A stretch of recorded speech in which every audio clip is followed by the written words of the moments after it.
first saw the Elastico move, it was performed by Ronaldinho actually, but the creator was Rivellino back in the 1970s. It just kind of sums up what Brazilian football is all about. Really. Not only is it functional and it gets you away from people, but it's such a difficult skill to execute as well, and trying to do it at full pace. Ronaldinho made it famous in the past like 10 years. Flicks it with one foot and then flicks it again back. Oh, wow.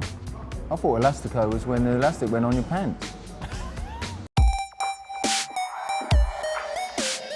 In Spain we call it el caño, and I think it comes from more South American tradition. I think with the nutmeg, it's like the humiliation thing. Like we used to do it in the playground all the time. It's not a nice feeling when it happens to you, because also you're sort of caught flat-footed.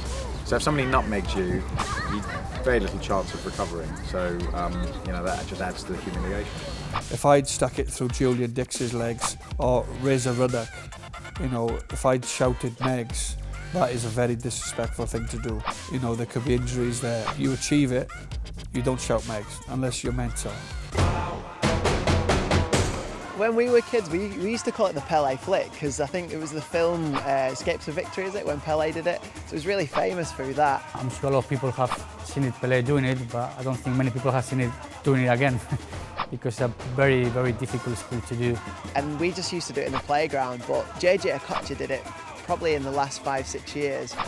You'd watch him Bolton games just to see him pull out a trick. You don't expect those moves because that's more of like a freestyle move, you know, to flick the ball in the air. And it's popular, but to do that in a Premier League game or a World Cup like that is pretty, it's impressive. Seal dribble was invented by a Brazilian football player, Curlon, and made famous probably recently by Nani against Arsenal. He was back to goal, he was just dribbling it with his head. That's freestyle in a game done properly because the ball's on your head. And everyone says, oh, you put the ball on your head and run, but that Curlon actually did it in a match and proved it works. So it's balance, speed, coordination, and you can't really see that much because you're looking up as well.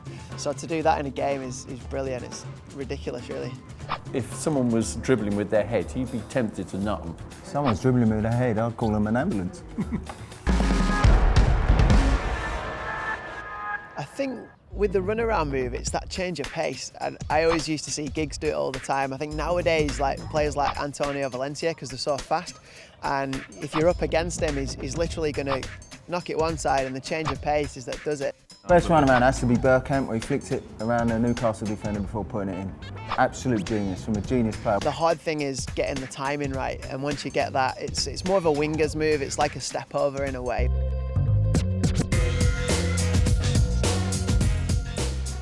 You have your right leg, if it's your kicking foot, and you kick behind your left like that. Oh, that one. If you're not too great on one foot, you can wrap your other one round and cross it in.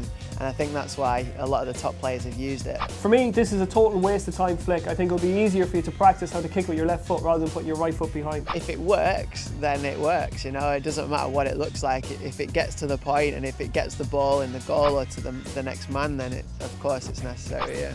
Why don't you just cross it normally, like a normal fella? Nah, you get picked for England if you did that. If I was to characterise Zinedine Zidane, it would be about elegance and skill, but also functionality. And I think that this Marseille turn kind of encapsulates all of that. Played against Zidane a few times, and I see in live that turn. It's almost like a ballerina, is like pirouettes on the ball. And I think the best way of doing it is on an angle, because your body's in the way of the ball and the man, and that's why it's a great move. Is that the one where you tread on top of the ball and turn it around? Yeah. No, I'm not good enough for that. I've only got little legs, I can't get my feet up now. The first time I saw a bicycle kick was Trevor Sinclair, actually, when I was younger, and he did that, and it was like probably one of the best goals I've ever seen. I wouldn't try that one in a match, just in case I embarrass myself. I scored a good overhead kick for Celtic against Dundee at Celtic Park. I don't know where it came from. I think 50,000 of the crowd were as surprised as I was that I'd done it, and I pulled it off. The timing as well, because you're going to have your feet above the head, obviously. So to have the right timing and to get the right touch of it, it's quite difficult, and it needs a lot of practice. We all tried a bicycle kick though, don't we? Yeah, I've tried it on a bouncy castle after being drunk. I always remember De Nielsen back in '98 World Cup. He'd just like go up to someone and do about 20, and the guy was like falling over in front of him. Players with quick feet do it 4 or 5 times. They go step, step, step, steps, and then they go one way or the other. Obviously players like Ryan Giggs use it, Ronaldo. David Rocastle at Arsenal had a great step over Rocky. Chris Waddle had a brilliant step over. It's the type of move like wingers would use to get around your man and cross the ball in. 1974, World Cup finals, Germany, Johan Cruyff with a turn. When I saw that, I jumped out of my seat. It's one of the great images of World Cup history, Cruyff doing that turn on the Sweden right back. Cruyff was a genius, and by doing it behind your other leg, what allows you to get the ball in a position where you're already directed to the, well, obviously to the goal or to the line where you're facing. So it's pretty quick and very practical.